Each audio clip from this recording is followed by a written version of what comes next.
What's up mga ka-Money Magnet? Malapit na ang 2024. Alamin natin ang mga pangpaswerteng dapat gawin natin sa ating mga tahanan para sa taong Dragon or Year of the Dragon 2024 ay maging makapangyarihan ang ating tahanan at makapagpasok ng maraming kaswertihan. Kapag ginawa natin ang mga bagay na to ay natitiyak ko sa iyong ang tahanan mo ay siksik-liglig at nag-uumapaw sa swerte. Ang una niyong pakatandaan bago pumasok ang taong 2024 ay ang paglalagay ng mga maswerteng halaman. Ang mga maswerteng halaman ay nakakatulong upang pumasok ang mga positibong enerhiya at malakas din silang mag-attract ng mga bagay na sinusulit natin katulad ng mga blessing at kaperahan ay papasok sa tahanan. Kapag ang atraksyon sa pera ay nagawa mo na, tiyak na ikaw ay yayaman. Ang mga halimbawa ng mga maswerteng halaman ay tinatawag na money plant. Kapag may money plant ka sa loob ng iyong tahanan, ay natitiyak ko sa iyong ang kaswertihan at kaperahan ay papasok sa iyong buhay. Kapag may money plant, siguradong ang swerte ay siksik-liglig at nag-uumapaw. Isa ang money plant sa sinasabing nagpapasok ng kaperahan sa ating mga buhay.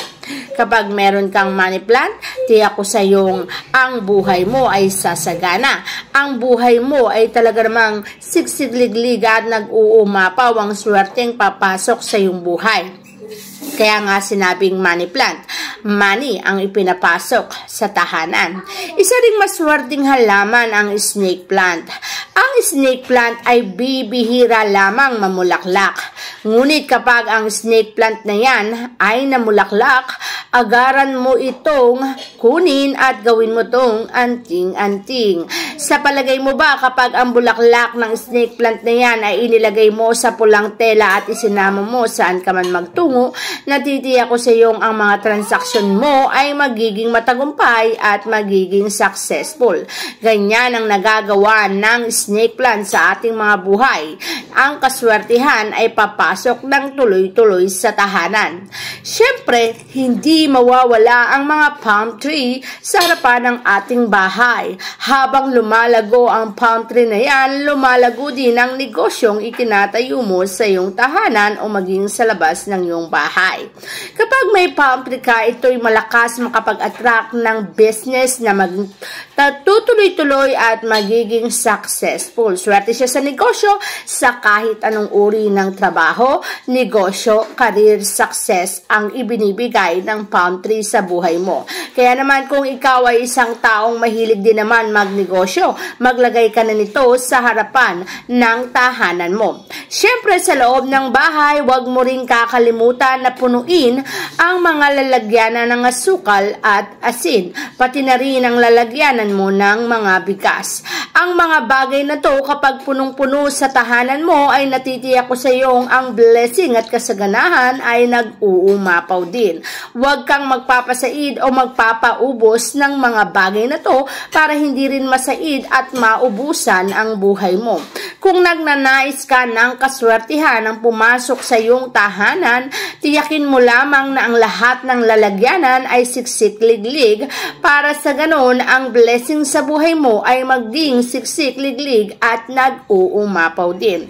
Ang asukal at asin na yan ay nagbibigay sa atin ng tuwirang swerte, kaya huwag magpapawala sa loob ng ating tahanan. Ang mga speaker ay matatawag natin isa rin sa bagay na magbibigay ng kaswertehan sapagkat ang tunog sa loob ng tahanan ay malakas makapagtanggal ng negatibong enerhiya. Lalo na sa gabi, pwede kang magpatunog, wag lang sobrang lakas na abot hanggang kapitbahay.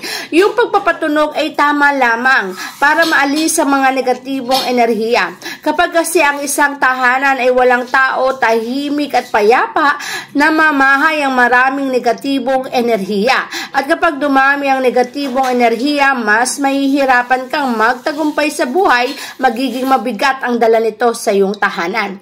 Ngunit kung meron kang mga speaker o anumang gadget na tumutunog, patugtugin mo to tuwing gabi kung kailan ikaw ay natutulog, yung malumanay na tunog na nakaka-attract ng positibo negatibong enerhiya. Para sa ganon, ang bahay at tahanan mo ay hindi pamahayanan ng mga negatibong enerhiya. At syempre, ang mga prutas, sisimplihan natin. Kahit simpleng prutas, kahit konting prutas, mainam na meron ka sa basket sa hapagkainan. Mas malakas mag-attract ng pampaswerte kapag ang tahanan mo ay hindi nauubusan ng pagkain at hindi nasasairan. Hindi ko naman sinasabing mamahaling prutas yan. Basta't ang mahalaga, meron kang nasa basket na parang abundance kung tawagin. Sa basket, kahit ilan, kahit hindi ganun karami, basta't meron kang natitirang prutas sa basket, ay malakas tong makapag-attract ng abundance sa buhay natin. Ang abundance niya na ibinibigay sa atin ay masaganang buhay, maraming pagkain, at natitiyak ko sa iyong papasukin ang tahanan mo ng blessing, sapagkat ikaw mismo sa tahanan mo ay minamanifest mo ang kaswertihan sa pamamagitan ng paglalagay ng prutas na yan. Siyempre, kung wala kayong mga stereo, maaari naman kayong gumamit ng bell. Ang bell ay isa ring bagay na nag-a-attract ng positibong enerhiya. Pag gising mo pa lamang sa umaga, ay maaari mo tong itabi sa iyong higaan. Kapag ito ay nakatabi sa iyong higaan, ay natitiyak ko sa iyong paggising mo, patutugtugin mo ito upang ma-attract mo agad ang good vibes at ma-manifest mo agad ang positibong enerhiya. Sa pamamagitan ng pagpapatunog ng bell, lahat ng sumanib na puwersa ng negatibong enerhiya ay kaya mo alisin sa iyong katawan, sa iyong tahanan, buhay at sa iyong pagkatao. Kapag kasi may bell, lahat ng mga negatibong enerhiya ay aalis once na pinatugtog mo ito. Sa umaga pa lang, magpatunog ka na nito, ilagay mo ito sa mga lugar kung saan ginagawa mong bodega para walang maimbak na negatibong enerhiya. Tulad ng sinasabi ko, ayaw nating mag-attract ng negatibong enerhiya lalo na sa taong 2024. Kaya naman huwag kang magpapawala ng isang bowl ng asin at maaari mo itong ilagay sa mga lugar kung saan ginagawa mong istakan o tambakan. Kung maaari din maglagay ka nito sa ilalim ng iyong higaan para ang puwersa ng positibong enerhiya ay manaig at hindi ang negatibong enerhiya.